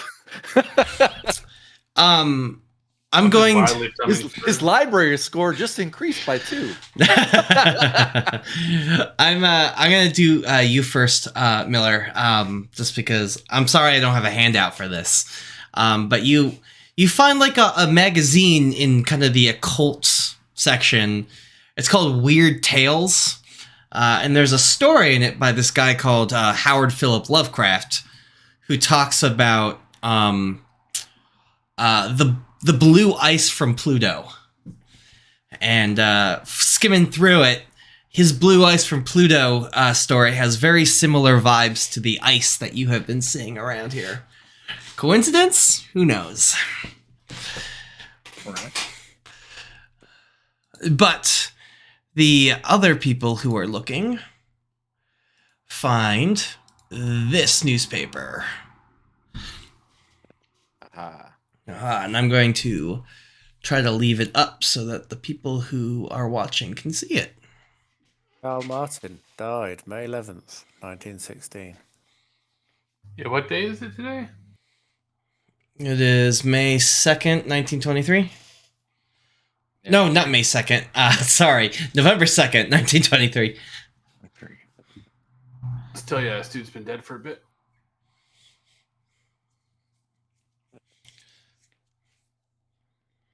The amount of people who think I'm just a drunk makes me sick. I swear, the other night I saw a comet land near Great Park Cemetery 2 days ago.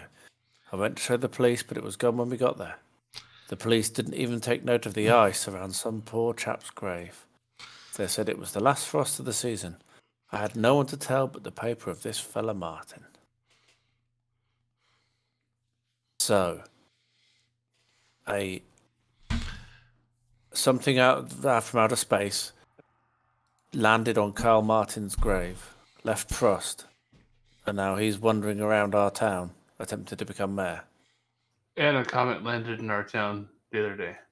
Yes. Mm-hmm. And it was the guy who sent us to find this thing that wrote the letter to the editor about the comment that we saw, or in our area. That he saw, yeah.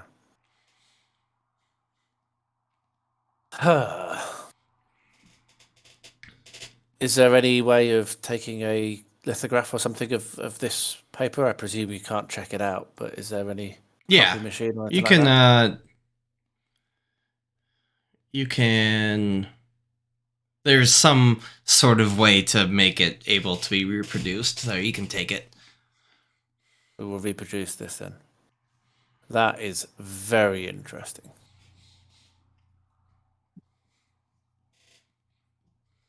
And very strange. What is a dead man doing walking around? And the Martin is the asshole who was running for mayor, right? He's the new one, yeah.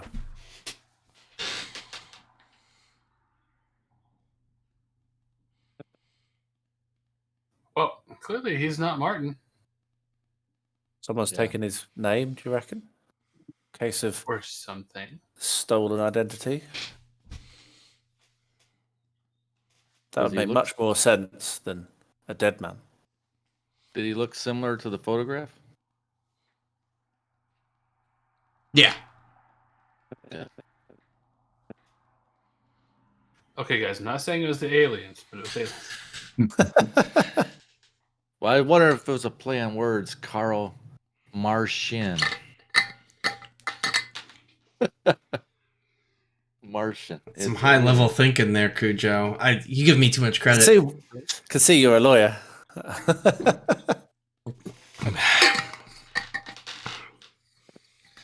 But invasion of the body snatchers and things falling out of the sky is completely out of a sailor's wheelhouse. He's like, I don't know this. Yeah, I'm more inclined to believe that the guy faked his own death. Yeah, I mean, something like that. If he looks just like him, the odds of if it being a natural occurrence, so you just happen to look like a guy, so you take his name, is kind of rare. Maybe he faked his own death and now he's... But yeah, that's more. But why would believable. you use your own name?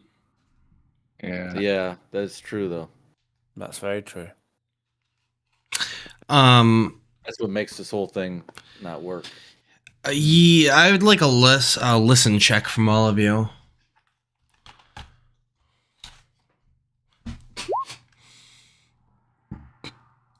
Huh. I'm looking for the listen.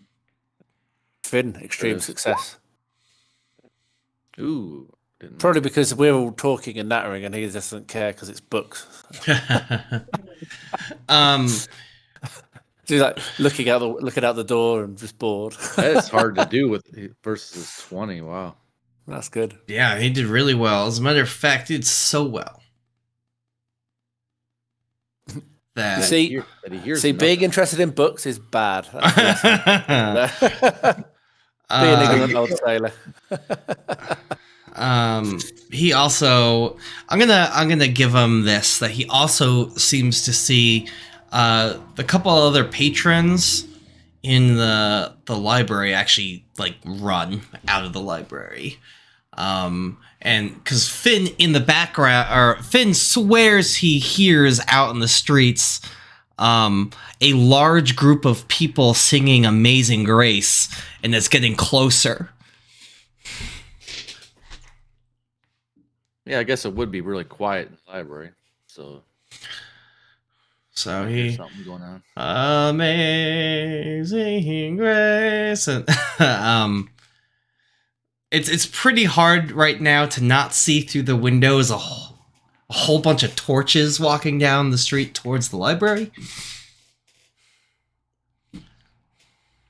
That doesn't look very good. Nope. This looks Let's get out of here. This looks right out of a Token series.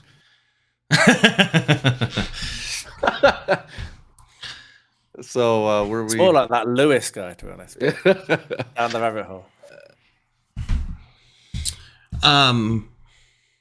I will take a So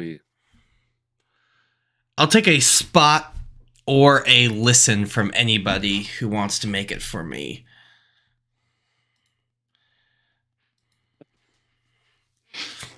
Who's making it?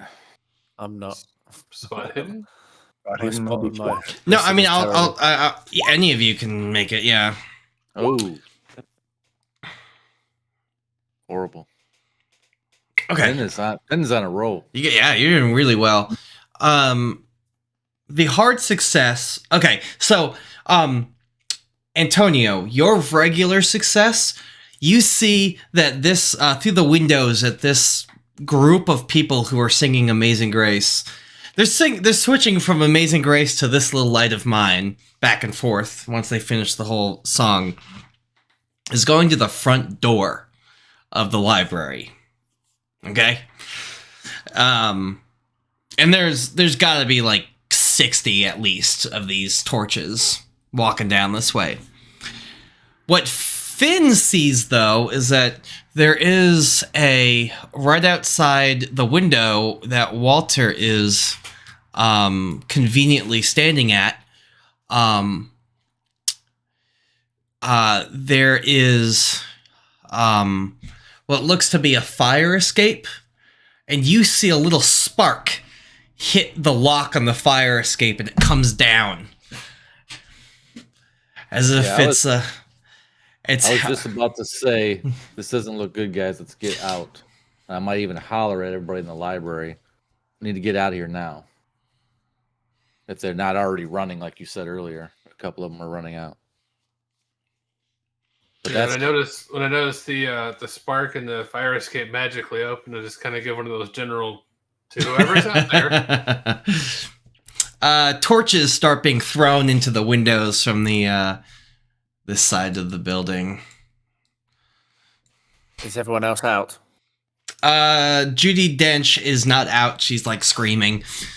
I'm going to say, Judy, come this way, quick! Okay. In a little high heels, she'll kind of run over. Get out the fire escape, quick, save yourself. Yeah. So the way that the library sits is it's almost on like a little bit of a drop off. So there's like another parking lot somewhere down below. So it sits up a little bit below the back parking lot. So the fire escape drops down into that back parking lot where there's no activity. Right, we'll bail out then. Yeah, the little nod was to let our mystery shooter know that I know he exists and I appreciate it.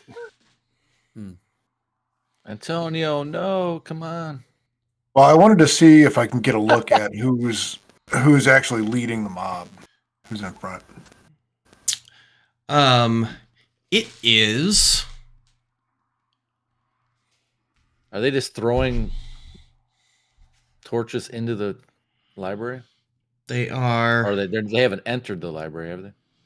Some of them are trying to get into the library. They don't seem very smart. They're like trying to get into the library and also trying to burn it down at the same time. Okay, yeah, they mind controlled. It almost seems like they're not acting smart. Yeah. So,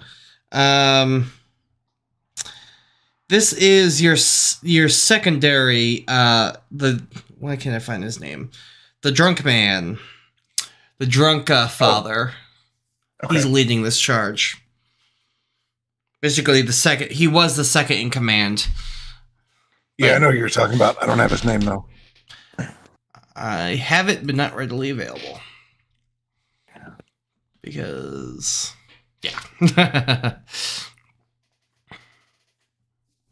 I tell this dude, hey, put down the animal porn. Let's go. And O'Leary.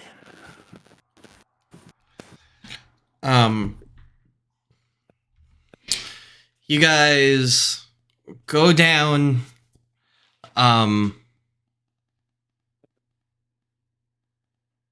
the fire escape with Judy Dench. And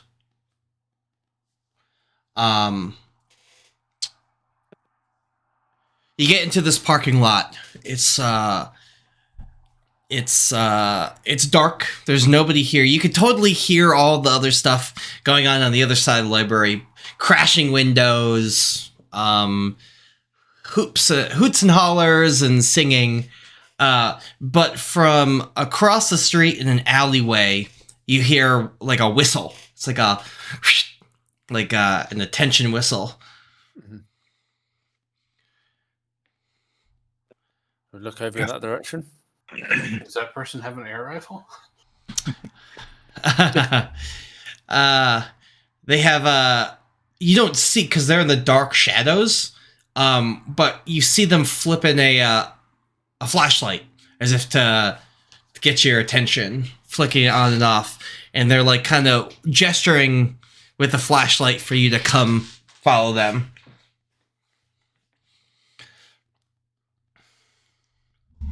Yeah, I'll head that way.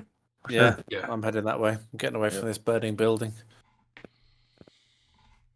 Take Judy with us. I'll take Judy by the arm and encourage her with us. I'm sure she's quite shell-shocked. Yes, she is.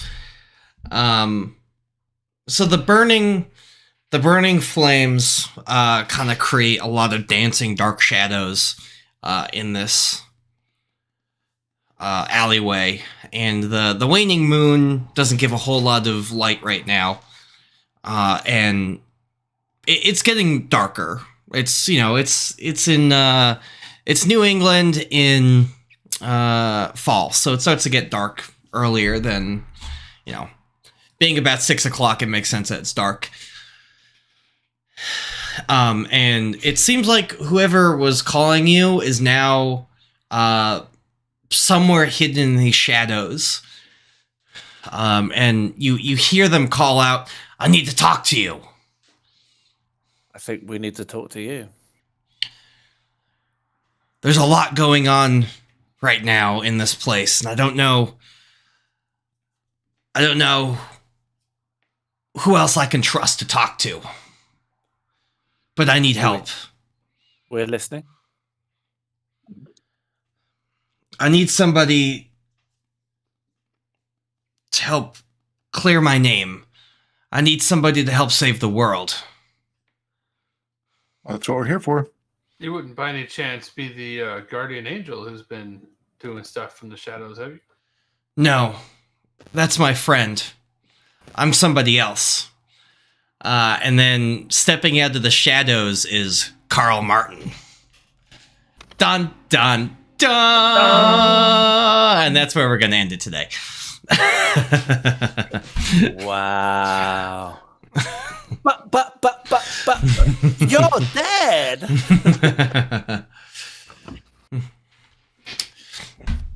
Wow. Very good. Thanks, Justin.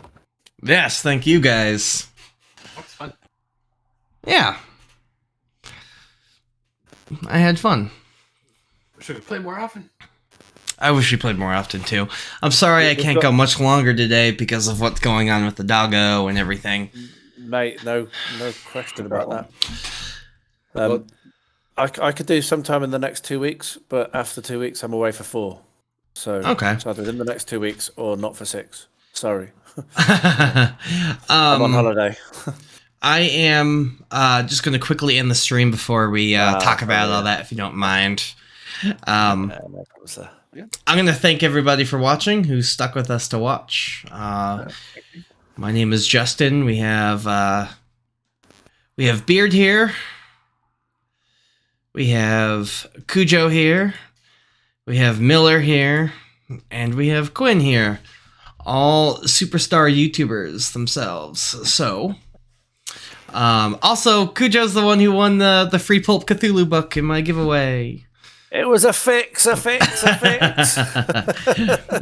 So, hopefully he'll do a YouTube video on that. Well, yeah, and I was going to say, speaking of books, I go over to Judi Dench before we leave, and I say, I know that the libraries were all burnt down and you have no more books, but I accidentally came out of here with this in my hand, and I give her the token book. Oh, Oh, beautiful. oh yeah, she And loves then it. I just see her like, oh my gosh, Yeah, she's like, this is my token book. So And on that bombshell. Well, since Cujo has the book now, it means he GMs the next game, right? I think so. This is how's that work with the pulp fiction versus what we're playing right now? Is this the same? No, this is less pulpy. Yeah. Though I do have some pulp elements in it. This is not as pulpy because pulp is more combat. And I'm not giving you guys a whole lot of combat yet. Yeah. I must admit, in a different game, I would have been turning to our resident sniper and saying, "Have you got a good shot on the Good Father?" It really strongly went through my mind, but that's not the sort of thing we're playing. So, yeah, probably not the best idea to do that right away. But thank you everybody for watching. Once again, my name is Justin, and as always, game on.